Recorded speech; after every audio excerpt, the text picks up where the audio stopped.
Nous sommes donc... Bien sûr, c'est le fil des jours. Alors, Utopie impossible, on va en parler avec Laurent aux chroniques. Et puis, voilà, chronique de la vie courante, un sondage, etc. Voilà, voilà.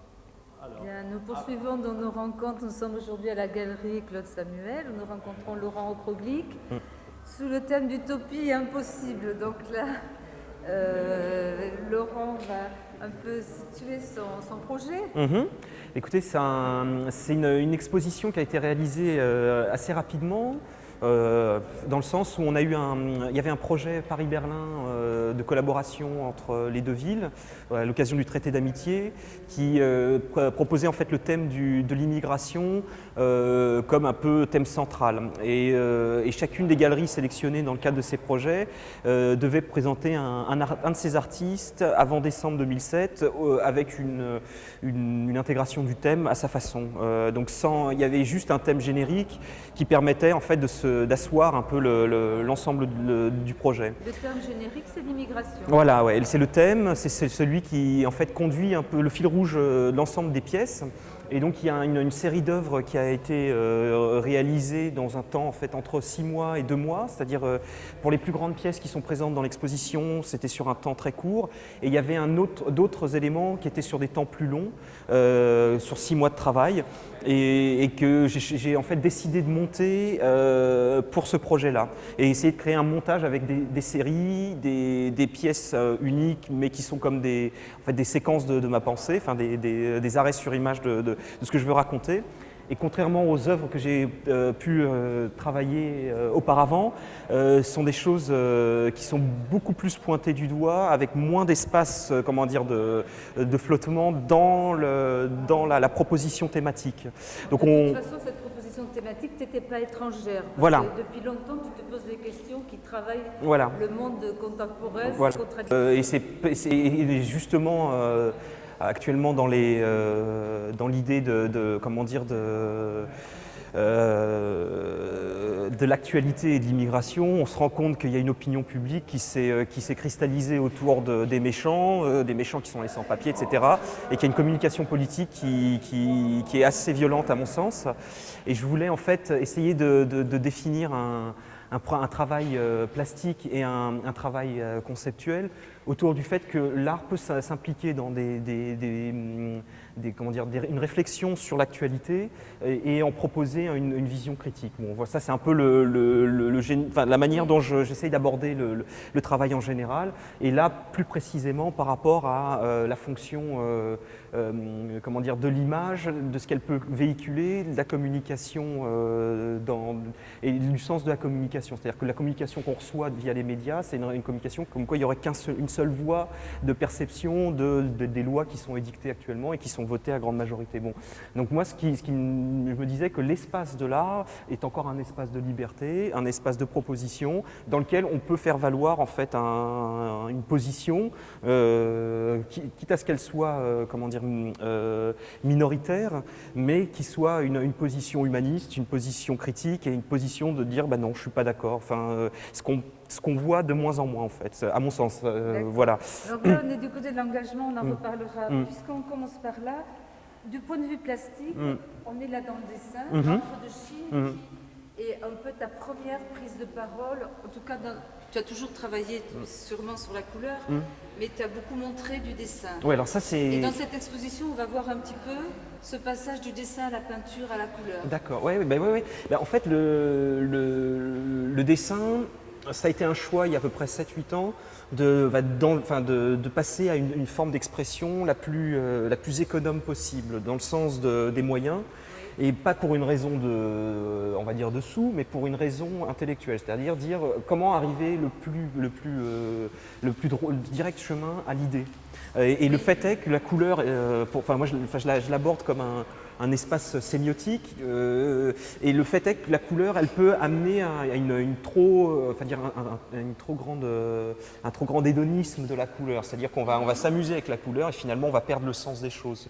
Et donc le premier travail que j'avais réalisé, vraiment où j'avais un engagement et qui a été un peu le fil conducteur de la première exposition ici à la galerie Claude Samuel l'an dernier, c'était de présenter que du noir et blanc, de la couleur, pas de couleur, le dessin, Et voilà.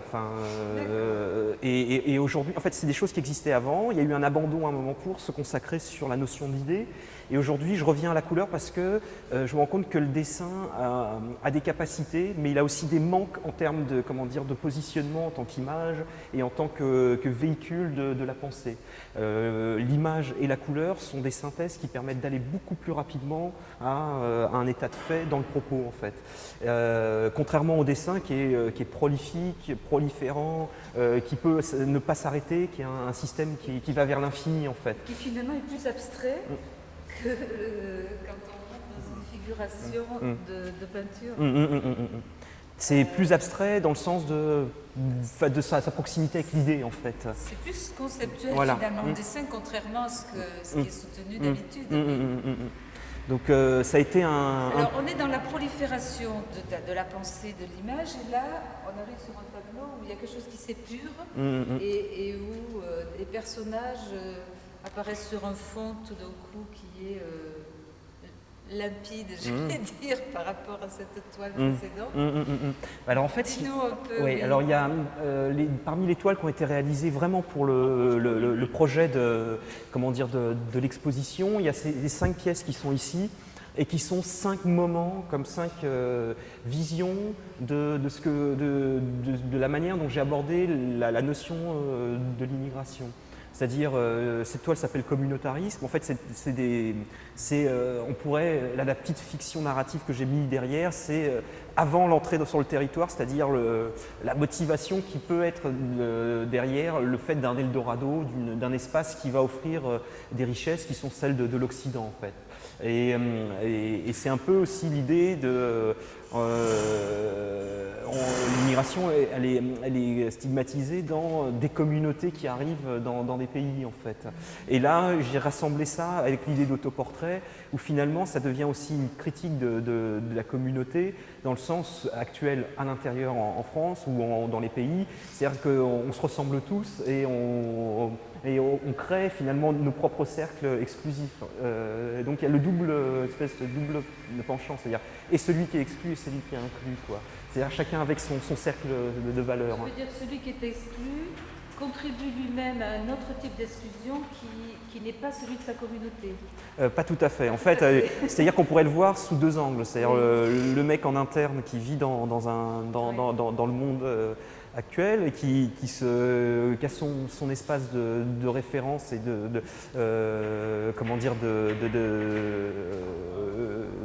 d'amitié, de relations, et qui est en général lié à une classe socio-professionnelle, un espace, et qui n'a pas une extension. Bon, ça, c'est une proposition que je fais, hein, et c'est rhétorique, mais c'est équivalent pour des gens qui arrivent dans les pays qui sont aussi liés par une forme communautaire, en fait. Enfin, et finalement, c'est un peu montrer ces deux sphères qui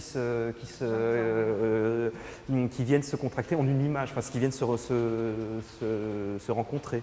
Alors, pour la toile suivante, en fait, donc chaque séquence joue. Alors les 2 toiles qui sont ici sont peut-être les plus contextuelles, et c'est celle de rendre visible une reconduite à la frontière.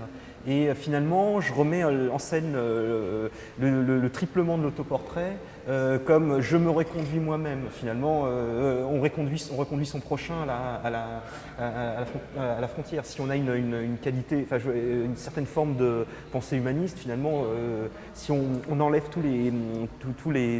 l'embarras identitaire, l'homme est un homme, enfin je sais pas, une idée comme ça, et finalement montrer le fait que on pourrait être des 2 côtés, c'est-à-dire de se retrouver dans les deux espaces. Et moi, ça m'intéressait de montrer ces 2 espaces, c'est-à-dire celui de l'opprimé, celui de l'opprimant, quoi. Ça fait 2 fois que tu nous dis autoportrait, donc pour toi, c'est conçu comme effectivement des autoportraits, c'est-à-dire que... Oui, mais des matrices vides, c'est-à-dire que je suis à ma propre disposition pour raconter mes histoires. C'est-à-dire que je ne me mets pas en scène là-dedans de manière affective, je me mets en scène là-dedans de manière à développer un propos. Et c'est-à-dire qu'il y a l'autoportrait est vidé de son rapport au moi-je, il devient figure analogue par l'image de ce que je suis pour véhiculer un propos en fait. Donc ça c'était un peu l'idée que j'avais dans la question de... L'idée de séquence, c'est pas une séquence temporelle, c'est Non. une séquence de propos, Voilà. une séquence dans le propos. Voilà, c'est-à-dire que ce serait comme à un moment donné dire qu'est-ce que je pourrais créer comme image qui crée une série, mais qui ne soit pas une série liée à la facture de l'objet toile, mais qui soit liée au développement de la pensée comme une suite, une série par la suite de propos qui sont abordés dans chacune des images en fait. Et là, ce qui t'intéresse, c'est aussi la violence qui est faite à celui qui reconduit, qui déjà est dans une position d'exil et qui est reconduit dans son pays. Non, je trouve que c'est simplement le fait de montrer, de rendre visible quelque chose qu'on reçoit souvent par le texte, très peu par l'image.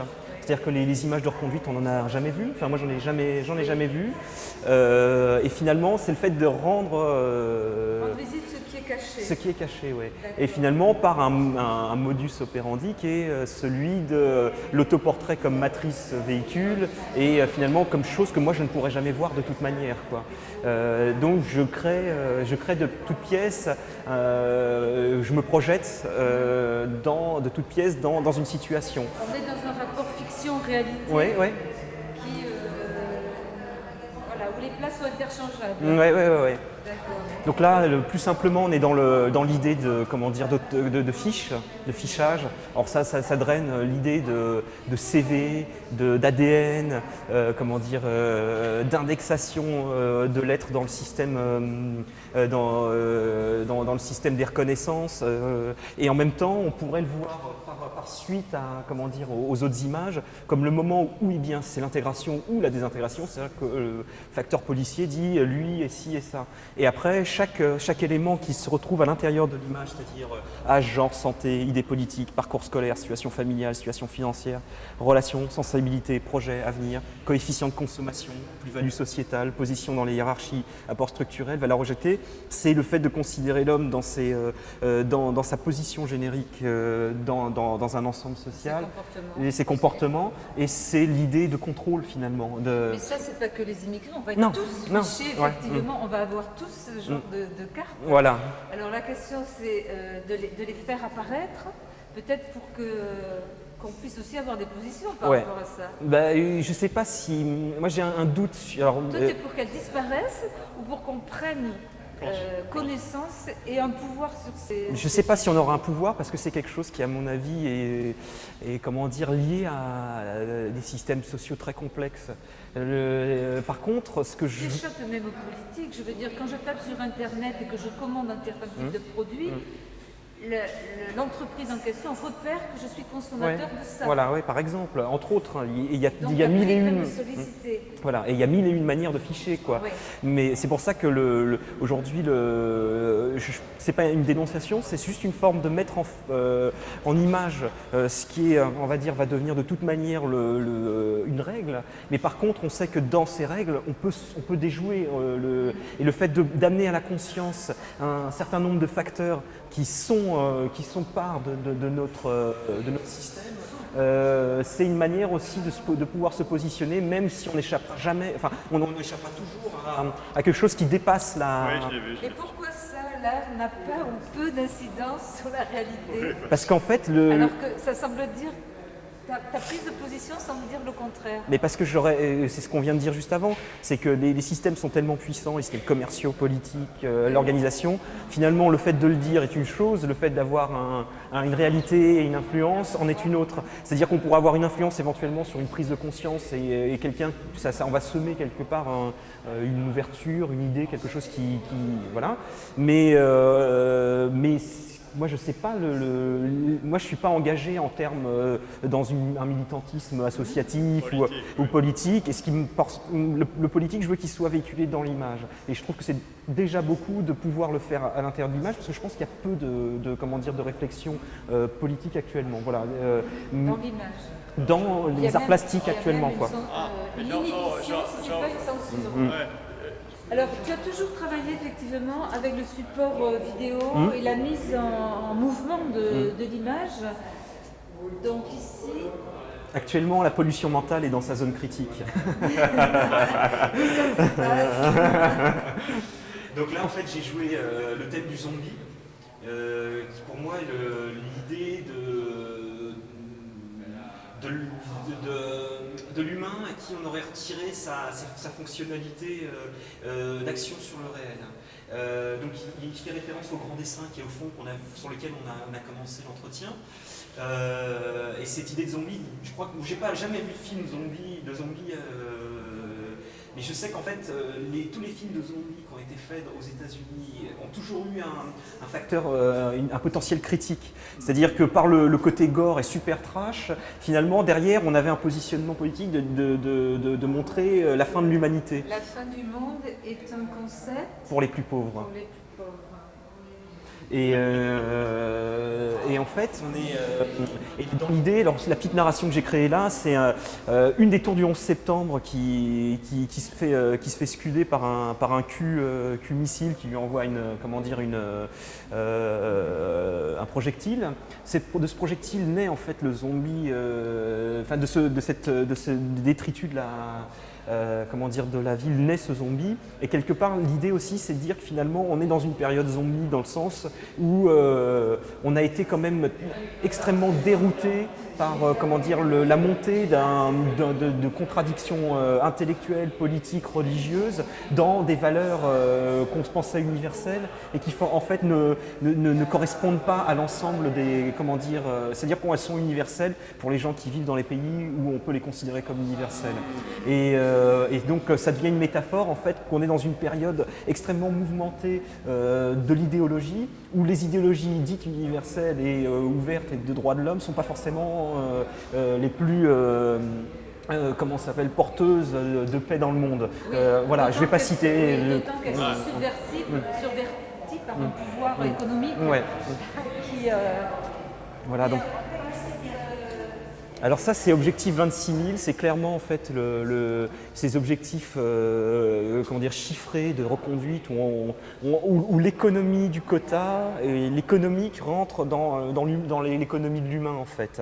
Donc ça fait référence à ce fameux ministère que je trouve profondément honteux, qui m'a complètement. Je ne comprends pas qu'aujourd'hui on puisse accepter ce genre d'idée, voilà. Alors que des gens attendent quasiment ça. Et donc c'était de montrer en fait la forteresse Europe comme un lieu énergétique de pouvoir et de luminescence et de richesse, mais qui a aussi sa part sombre qui est celle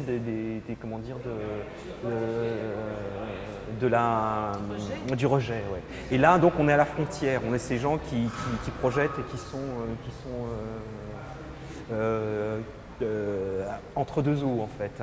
Et après, cette image fonctionne comme la projection. C'est-à-dire que je pense qu'un mec qui veut rentrer dans un lieu, il voit l'idéal, mais il voit aussi les barrières qui lui sont faites pour arriver à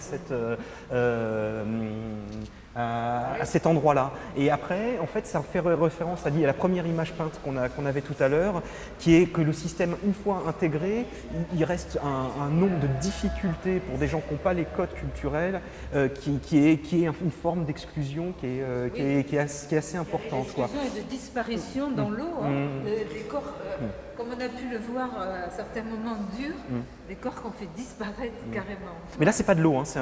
C'est la nuit et c'est un plan, quoi. Oui, bah, tu vois, je pense. Oui, mais c'est vrai, tu as raison. On a un ensemble là de portraits. Bah là, c'est une déclinaison en fait de la notion d'autoportrait, du machinique au monstrueux, aux projections identitaires les plus du révolutionnaire au terroriste, au Mao, la puissance économique, c'est-à-dire le fait de voir le type de d'identité qu'aujourd'hui les médias balancent comme ça indéfiniment et qui crée finalement notre champ de pensée commune. Parce que les médias ont le rôle de créer l'opinion, enfin ont la position de l'opinion publique du fait de leur rayonnement. Et donc là, c'est les réactions et aussi les intégrations qu'on se prend a fortiori, a fortiori de toutes ces images conceptuelles qui sont…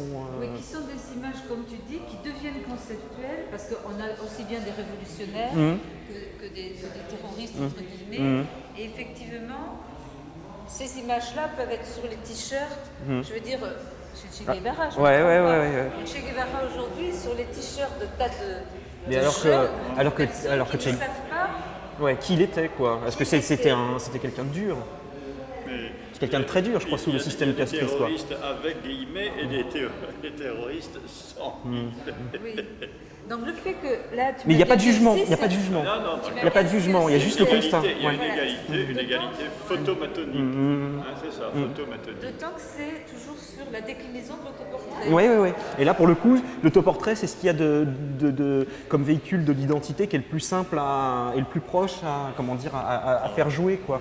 En tout cas, pour un peintre. Moi, je travaille peu ou pas avec des modèles. Et finalement, la première personne concernée par un travail, finalement artistique et d'une démarche et d'un engagement, c'est d'abord soi. Donc ce retour, c'est pas solipsiste, c'est-à-dire moi je. Non, au contraire, c'est toujours cette idée de matrice et de voir comment on est le propre récepteur d'un système. Voilà. Est-ce que on peut descendre, dans les dessins du bas, en descendant sur le mode peut-être de la conversation, mais je ne sais pas si tu voudras aborder cette question. Tu viens d'ailleurs, toi aussi? Non, moi je suis né en France, mais mes parents sont… Mais ta famille est d'origine d'ailleurs. Ouais. Ça joue dans ton questionnement ou pas? Oui, ça joue. Enfin, c'est forcément parce qu'on a… Mais je pense que comme beaucoup de… Mais ça joue dans le sens… pas dans un sens… d'autofiction dramatique ou quoi que ce soit. C'est juste se dire, tiens, qu'est-ce que c'est que l'identité ? Et finalement, c'est réinterroger la notion d'identité. En dehors des racines. En dehors du fait d'être immigré ou non. C'est-à-dire que, à mon avis, l'identité, c'est la construction des expériences et du milieu duquel on vient et de la conscience et de la fiction qu'on se fait autour de ça qui va amener à à la question de l'identité. Oui, et l'histoire familiale, c'est de l'ordre de la fiction. Non, c'est une réalité. Non, c'est une réalité, mais qui avec le temps, on peut dépasser toute histoire, à mon sens.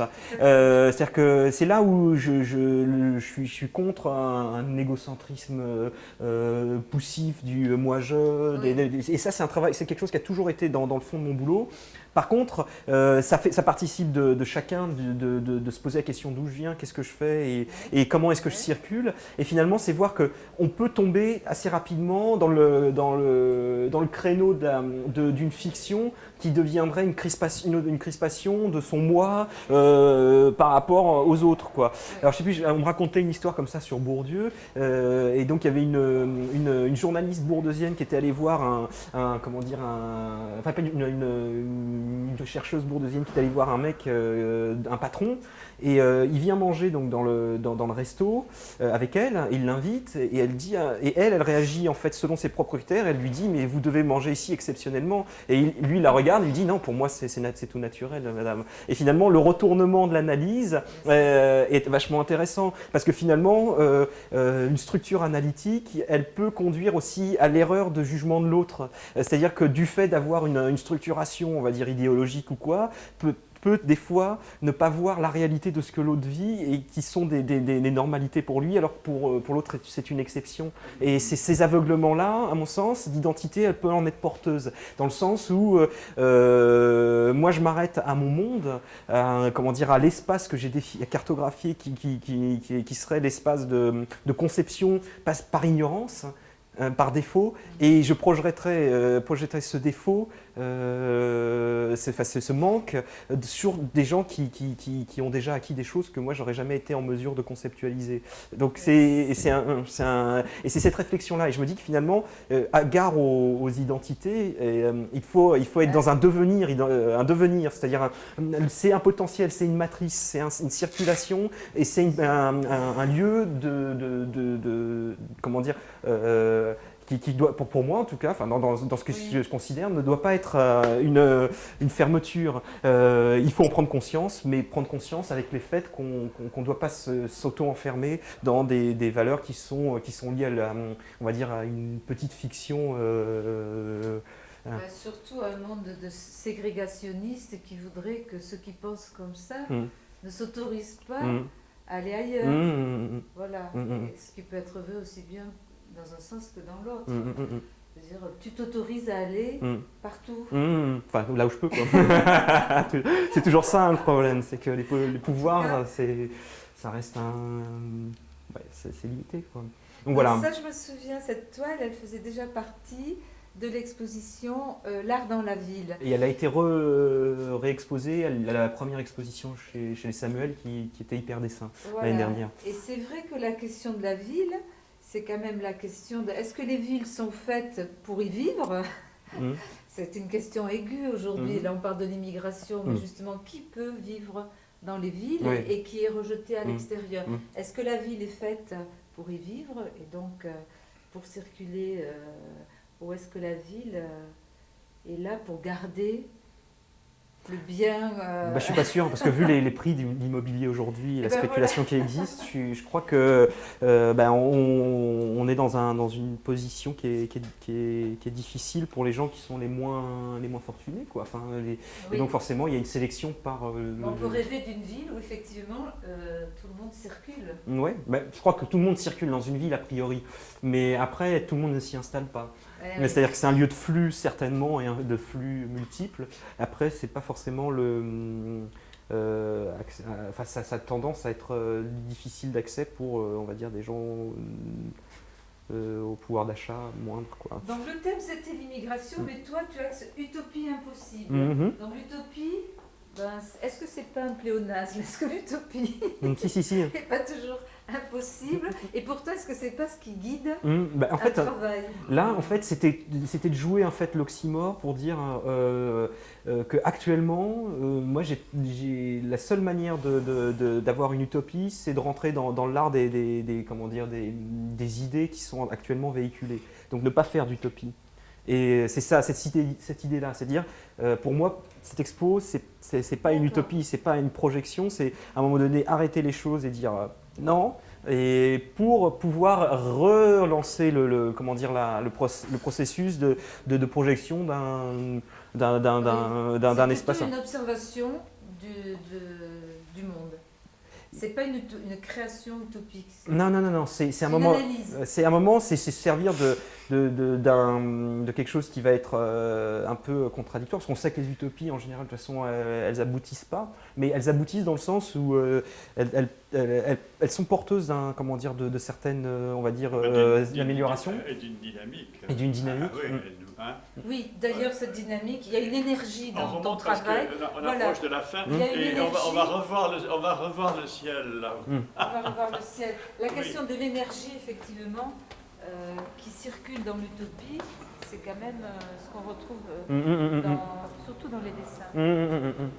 Et donc, juste pour finir sur cette idée-là, c'est à un moment donné, pour moi, l'utopie, elle est porteuse d'un espace de projection non fermé. Après, on sait que ce n'est pas applicable sous sa forme, parce qu'il y a le principe de réalité qui sont toujours là à cadrer les choses. Par contre, le fait, dans la réalité, de mener sa barque avec un idéal, on va dire, un peu plus ouvert que simplement la réelle politique, de dire cela dehors, ça c'est comme ça, bing bang boom, et finalement garder des stratifications super fermées, quelque part, peut-être que la position de l'artiste, c'est une forme de nomadisme à l'intérieur de ces structures, quoi.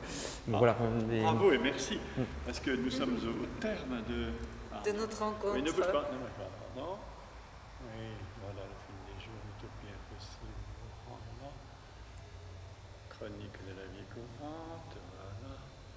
Cher Laurent, merci. Merci beaucoup. Merci. Au revoir les Samuel et merci encore. Au revoir.